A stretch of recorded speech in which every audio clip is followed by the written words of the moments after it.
একদম পুরো মাখন, মুখে মিলিয়ে যাচ্ছে। আগে খেয়ে নি, আজ আর খাওয়া থামবে না।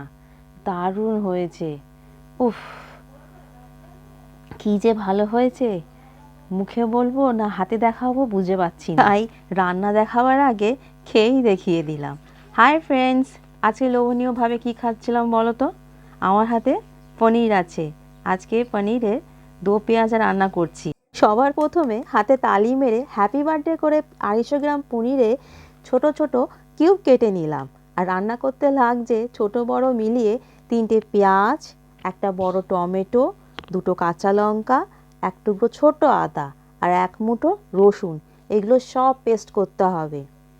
তারপরে একটা বাটি নিয়ে পনির ভাজার জন্য একটা ডিপ বানাতে হবে।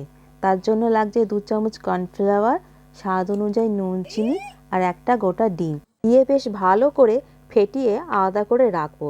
আর পনির ম্যারিনেট করব 2 চামচ টক দই দিয়ে ম্যারিনেট করে 5 মিনিট রেখে দেব। 5 মিনিট রাখার পর ডিমের যে ডিপ বানিয়েছি কর্নফ্লাওয়ার দিয়ে, সেই ডিপের মধ্যে এক একটা করে পনির ডিপ করে সাদা তেলে ভাজতে শুরু করে দিলাম। ভাজার গন্ধটা এত সুন্দর বেরিয়েছে, অসাধারণ লাগছে। এইভাবে পনির পকোড়া খাওয়া যায়, শুধু ওপর দিয়ে বিট নুন আর চাট মশলা ছড়িয়ে দিলেই হবে। কিন্তু আমি এখানে পনির পকোড়া খাবো না, আমি এখানে পনির দো পেঁয়াজা রান্না করব। আস্তে আস্তে সব পনিরের পকোড়াগুলো আমার ভাজা হয়ে গেছে, আর মশলাগুলো এবার পেস্ট করে নেব।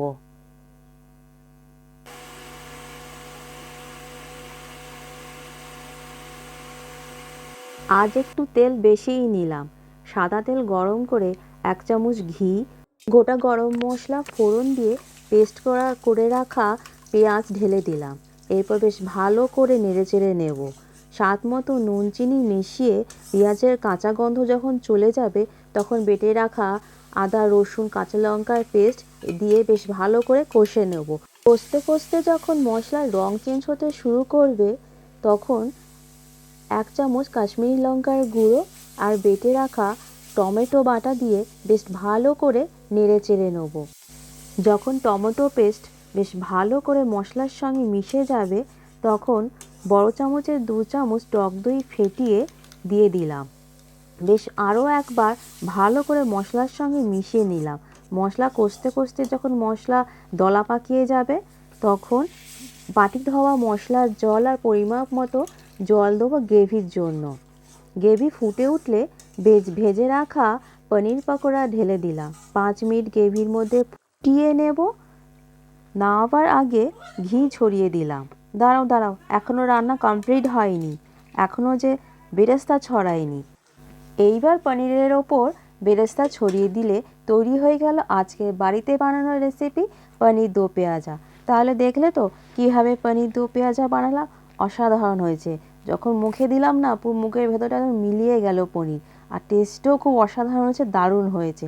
বারবার বলি আমার মুখের কথা না, একবার বানিয়ে খাও এইভাবে পনির দো পেঁয়াজা, দারুণ লাগবে আর সকলের পছন্দ হবে বাড়িতে।